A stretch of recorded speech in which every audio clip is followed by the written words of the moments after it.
one of the worst things I think is that we encourage people to go out onto allotments and get a new allotment who've got no experience, and then we allow them, and the shops shouldn't, they should actually ask you, have you gardened for 3 years? And if you say no, they shouldn't sell you more than 6 packets of seed. Yeah? Okay, I'll just prove this. You've all got your seed orders in, I hope, already. Who's never gardened before and starting this year? Hand up, anyone? I'm going to make a fool of you, so don't worry. I'm friendly about it. You have? How many packets of seed have you got? Let's see, I believe my mum has 3 or 4.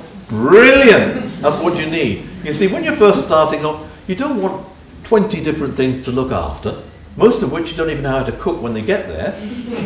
I went down to help one of the newspapers. They were taking on a city allotment in North London. They had over 70 packets of seed. I mean, for goodness sake, I mean, you know, even most colleges probably wouldn't be growing that many varieties, even in a trial. You cannot look after that many children. Yeah, can you? Yeah? So then you start off with a few things that you really love and then start adding to. The biggest problem is that we start off with too many things. I'd never grow them again. Whereas if it really, ideally, you should start off with 1 or 2 your first year of your favourites. Get those under your belt, know how they respond and what you do to them. And then each year add a couple more.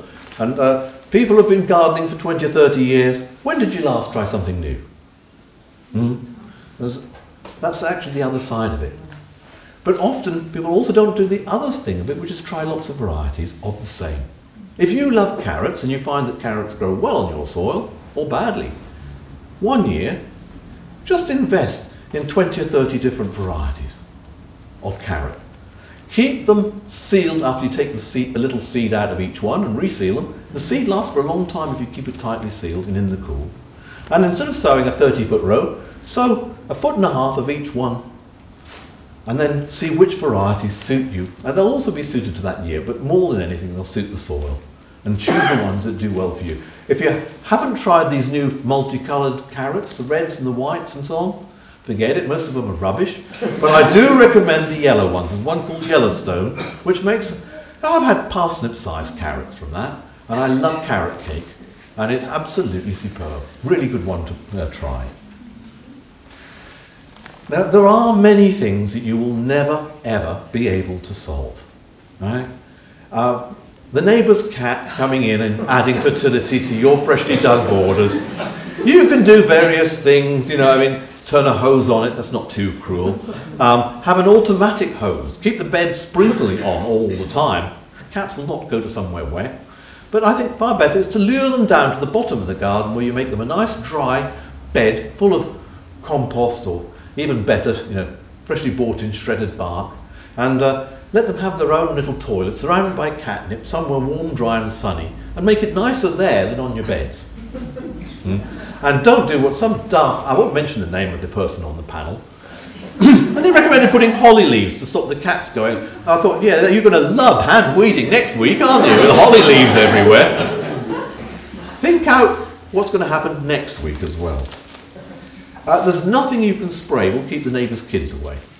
And this is no joke, you know. Give me cats, dogs and wood pigeons any day to a bunch of children. And the old gardeners say, listen, since I've had my own, I've softened up a bit. Yeah, I've taken the man traps out. Seriously though, my local school asked me, would I show the children around my garden because they'd love to see peaches and apricots and grapes growing. And I said, would you like to bring a few rats and let them loose as well? Teacher just didn't understand, you know, no sense of humour. And I said, look, do you really think I want every child in this village knowing that I have peaches, apricots and grapes? I mean, they've got the whole of the summer, they've got 6 weeks to try and find a hole in my fence, get in. And it's not that I will happily give each and every one of them a box of fruit to take home. That's not a problem. It's what they do getting them. They break things, they pull off unripe fruit. I had, in my previous place, I had 6 dwarf fruit trees. They were just cropping well. And the local village hall had a youth club.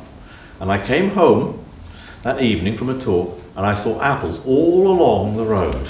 And I wondered, why are there apples all along the road? The youth club had gone in and they'd taken every apple off every tree, none of which were ripe, taken a bite out of each one on the way home, and then discarded them. And that's the problem with children, is it's not the theft, it's the thoughtlessness on the way.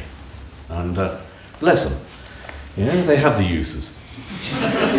Well, if you want to get rid of weeds in a lawn, years ago when I wasn't even on Gardener's Question Time, I'd been in a recording, and I'd said, is there any problem for which there is a chemical solution for which you don't know of an organic one? Because I teach organics, and I'd like to assure my students that there's always an alternative. And one of them, I won't mention any names, but a little bow tie, said, what about lawn weeds? And I said, no problem. I said, I use child labour, they don't understand minimum wages. And I pay them to grub out thistles and plantains with a kitchen knife. I don't tell them I want them to grub out weeds. I say, look, I'm collecting these plantains and thistles to make a magic potion. Can you help me? And I need several hundred, and I'll give you a penny each. And he said, well, that'll cost you £1. I said, according to Gardening from Which at the time, it costs 9p a square foot to clear weeds with a systemic weed killer. I said, a child can remove 3 or 4 weeds per square foot for 3 or 4 pence and think they are winning. They said, what about if your lawn's 80% weeds? Wouldn't you use a weed killer? I said, what? I'd have a brown prairie afterwards. I said, I'd re-turf. Because there's no point, if you got to a certain stage, dig it in and start again, you know. But there's always this option. We've got wit and cunning, you know. If you're God-driven, God gave us a brain. If you're nature-driven, nature's given us a brain. Let's engage it. Yeah? Do you know what the biggest pest problem currently is, other than slugs and snails, which everyone, is wood pigeons. Yeah? Yeah? So, what do you do for wood pigeons? You put a net up. I mean, this is not, again, rocket science. Yeah? You put a net up. If you use fine fleece, you can also keep the cabbage white butterflies off your brassicas. Anyway, an editor, a chap of whom I'm very fond, who runs a gardening magazine, hates the use of fleece on the allotments because he says it looks awful. Mind you, I mean, what allotment have you ever been to that look neat, tidy and smart anyway? I mean, for goodness sake, the fleece works. It keeps the pests off. The same goes for things like carrot root fly. You've got carrot root fly. Rotate so you don't put your carrots where they were last year. Put one of these fine fleeces over. Peg it down at the edges. I use old strips of carpet to hold the edges down. Easy to put down, easy to remove, nice to kneel on while you're working. And they hold the fleece down. The carrot root fly can't get inside. It can't lay its eggs. You don't get much of a problem. You always find 1 or 2, because there's always 1 or 2 get in somewhere from somehow, but you don't get a big problem. It works. And you use the fleece year after year. It may not be pretty, but it works.